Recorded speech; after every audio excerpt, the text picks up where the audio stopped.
Vamos de notícia urgente. PGR acusa Moraes de pesca probatória. A revista Veja divulgou essa bomba. É um documento onde a PGR acusa Moraes de autorizar práticas ilegais, ordenar prisões sem fundamento. Sabia disso?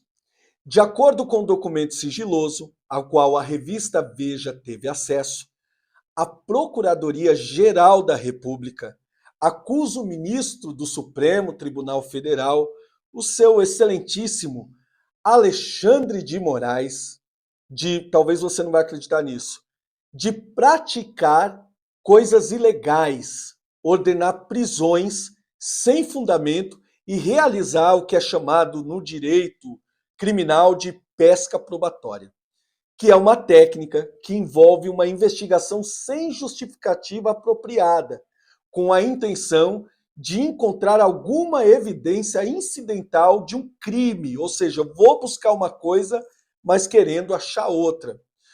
O documento está relacionado à prisão do tenente-coronel Mauro Cid. Você sabe tudo o que aconteceu, que é aquele ex-ajudante de ordens do ex-presidente Jair Bolsonaro, que aconteceu ainda no mês de maio.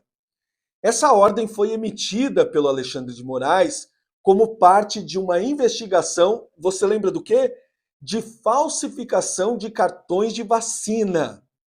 Só que eles foram lá e, além de ir atrás do tal do cartão da vacina, eles prenderam o telefone do Mauro Cid e também confiscaram o telefone até do Jair Bolsonaro, mas pegaram o telefone da esposa do Mauro Cid por determinação do Alexandre de Moraes. E para a vice-procuradora-geral da República, que é a Lindora Araújo, que assina esse documento aqui, essa sequência de eventos é uma pescaria clássica. Segundo a Lindora Araújo, não havia justificativa sólida para a prisão preventiva de Cid ou de outros dois ex-assistentes de Bolsonaro que também estão envolvidos no caso, que é o Max Moura e o Sérgio Cordeiro. Moraes, que conduz as investigações que visam personagens associados sempre a conservadores, tem enfrentado críticas do parlamento por conta desse comportamento, né? E aqui os influenciadores também de direita que estão na internet estão batendo muito sobre isso, mas isso aí não vale nada para ele.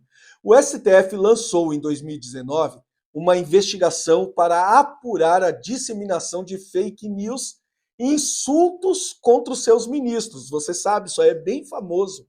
Um inquérito que foi ampliando com o tempo, ele foi se esticando para incluir novos relacionados, ou seja, não jogou certinho, vai ser incluído dentro desse PL.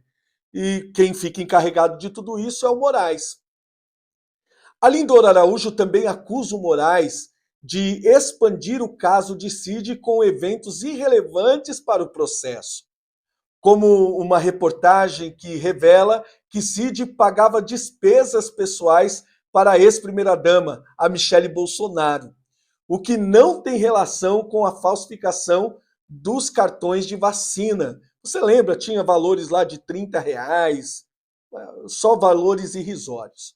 E ainda segundo a procuradora, o objetivo seria expandir a suspeita sobre o ex-assistente de Bolsonaro, ou seja, deixar ele mesmo numa difícil. Criar um link com a prática de delitos financeiros envolvendo o círculo social de parentes do ex-chefe do executivo. Realmente é uma coisa que está meio fora de controle e nós esperamos que essa ação possa sim fazer justiça com relação a esse tipo de caso. E absurdamente, pela primeira vez na história, um presidente fica inelegível sem a prática da corrupção. O voto da ministra Carmen Lúcia, do TSE, selou e determinou a inelegibilidade do ex-presidente Jair Bolsonaro por 8 anos a partir das eleições de 2022.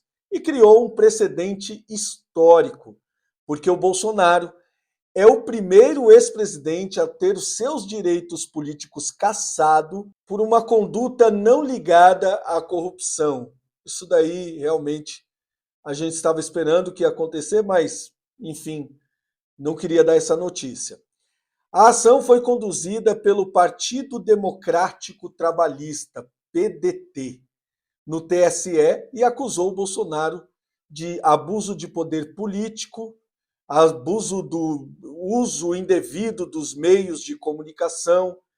Isso porque ele fez uma reunião um ano antes ali das eleições com embaixadores, aliás, no ano anterior, lá no Palácio da Alvorada. Salvo engano, foi em julho do ano anterior às eleições, e na qual então o presidente, nessa reunião, ele criticou, ele discordou do sistema eleitoral brasileiro, coisa que ele já fazia há 30 anos. O primeiro caso de inelegibilidade de um ex-presidente foi o de Fernando Collor. Só que no caso dele, ele foi acusado de corrupção pelo próprio irmão. Você lembra dessa história? Que era lá o Pedro Collor de Mello, que foi um escândalo que envolveu o ex-tesoureiro, o PC Farias, o famoso PC Farias. Isso levou ao processo de impeachment de Collor, que aconteceu lá em 1992. Ele tentou evitar a inelegibilidade através de chegar no dia, fazer uma renúncia, né? Ele tentou renunciar, mas a estratégia não obteve sucesso e ele foi barrado de concorrer a cargos públicos por 8 anos. O caso mais recente de inelegibilidade foi o do atual presidente da República, o senhor excelentíssimo Luiz Inácio Lula da Silva, que ocorreu em 2018, quando o TSE decidiu que Lula não poderia ser candidato por ter sido enquadrado na lei da ficha limpa. Isso porque ele teve um monte de condenações por corrupção passiva, lavagem de dinheiro, lá no caso do triplex, que ele fala que não é dele, até hoje ele fala, aquele triplex do Guarujá. No entanto, Lula foi libertado em novembro de 2019 e teve as suas condenações posteriormente anuladas pelo STF. Por isso que chama ele de descondenado.